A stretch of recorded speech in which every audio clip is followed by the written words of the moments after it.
Any questions from the room? Any questions? We've got a mic that will come round to you in a second. I suspected you might have a few questions. No, it's all right. Only for time. If you could say who you are as well, that'd be great. Good morning. Stephen Day from a company called Kantar. I've got the grey hair as well, so I've seen a kind of generation of things change. I grew up in the Midlands, in Coventry, so if anybody knows the history of Coventry. And when I grew up, you know, it was Richard Lamming at Bath and Andrew Cox at Birmingham University talking about a lot about lean supply chain, taking waste and cost out. And over the course of the past 30 years, we destroyed our indigenous manufacturing capacities. We shifted everything to China. But in that time, I think we've seen very benign inflation off the back of that. And I just wonder whether the response to all of the challenges we've seen at the macroeconomic perspective means that actually those opportunities for procurement to always be reducing cost is actually coming to an end. And now it's going to be about managing cost inflation in the future. I think, first of all, I was also brought up in Coventry, so we can have a chat about that afterwards. I think that we've got some specific dislocations in the supply chain at the moment, driven by COVID, driven by the war in Ukraine. Post-COVID and God willing, post whatever's happened in the Ukraine settling down, I think that there is no reason why we can't have the option of going back to those supply chains that allowed us to enjoy, you know, low-cost food supplies, that allowed us to enjoy low-cost goods in lots of different categories. What I think will happen, though, is that organisations will be a lot more wary of risk, and they will manage that risk a lot more proactively than they have done in the past, and they will have to address the sustainability agenda.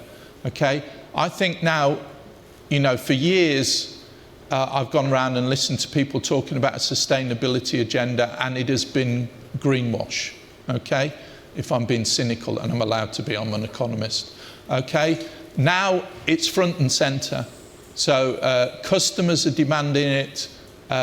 Interestingly, investors are demanding it. I worked with an organisation called Helios Towers, who put up telephone towers, mobile telephone towers in Africa, and they jumped up and down on me when I said it's customers demanded it. They said, no, it's our investors.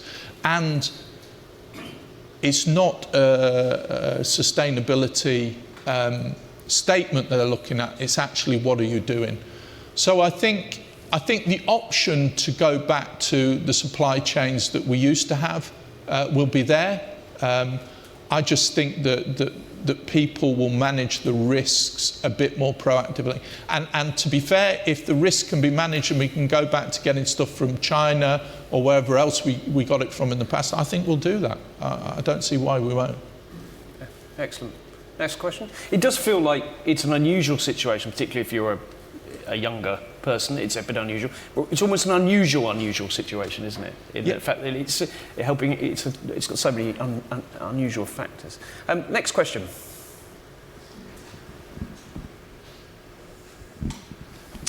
Hi, Nicole from Shell. So probably one of the greenwashing companies you're thinking of. I'm a true believer of the structure creates behaviour type of comment. So never waste a good opportunity. What advice would you give to procurement professionals in terms of one key structure you believe we should challenge and one new behaviour we should absolutely adopt? Wow, good question. That's a really good question. I think in terms of behaviours, I honestly think it's kind of hearts and minds stuff.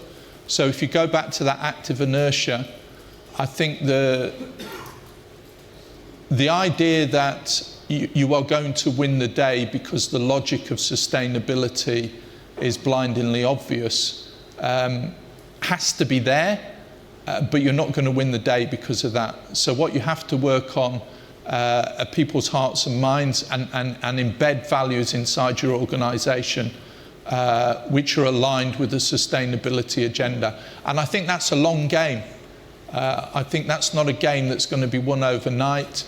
And also it's about, very often when it comes to values and getting people to change to where you want them to be, you have to be really clear about answering the question, well, what's in it for me?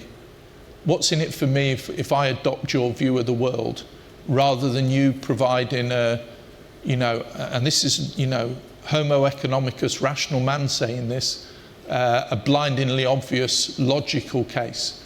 So it's hearts and minds that you have to win there. So I'd look at the values piece. The structural piece, I'm not sure, but please send me an email and I will think about it. That's a fascinating comment. I think 16 years in sustainability, sustainable business has all been, back in the day, about trying to enact feelings in companies. Then companies said, no, we don't want feelings, we want the facts. Give us the facts, give us a business case. It feels like now we need the facts and the feelings together, otherwise it's impossible to do what we need to do. Yeah, but I think as far as the facts are concerned, don't ever waste a crisis. Yeah, the facts are blindingly obvious as far as the sustainability agenda is concerned. So now the feelings pieces, and they will always say, give me the facts, give me the facts, give me the facts, when they don't think you can give them the facts or where there's debate over it. Now it's blindingly obvious that it's the case. Okay, now for me it's winning the hearts as well. Any other questions, thoughts? Yep, at the front here. Oh, sorry. Just on its way. I feel like you're going to get a lot of emails, John. That's all right, yeah. If I don't reply, send me a rude email. My wife watches my emails. You were talking a bit about, employment sort of behaviour in labour markets. What do you think will happen at the end of this year, going into next year, if you've got any thoughts around that? Oh, so do I think that there will be this stagflation thing where we'll get inflation and unemployment and stagnant GDP growth? I just think the labour market at the moment is in a crazy position. I don't think we have a wage price spiral that myself and my friend from Coventry over there will remember from the late 70s, so where trade unions react to the increase in inflation and either in a backward-looking or forward-looking way, so they get compensation for inflation that their members have incurred in the past, and they attempt to negotiate a piece of inflation going forward, and that's where the whole rational expectations comes up. I really don't think that that's happening, okay? But what I have seen, the comment that I made, is employers who are almost rationally expecting 10% inflation at the end of the year, actually making awards earlier in this year which are ahead of inflation, so their employees feel good about it, yeah, but are actually insulating them against the 10%. So giving their employees 5% when inflation is 3%, yeah, but knowing that a 10% is coming. And that's where I made that comment that I think the inflation is going to come from the employee side, particularly when labour markets are tight, in getting all types of labour. So, if anybody's sitting there saying, is it at the top end, we're seeing, large wage increases, big bonuses being paid for highly skilled workers, but we're also seeing shortages in, farming, in abattoirs, in warehouses, so at the low end of the market as well, low skilled, low wage.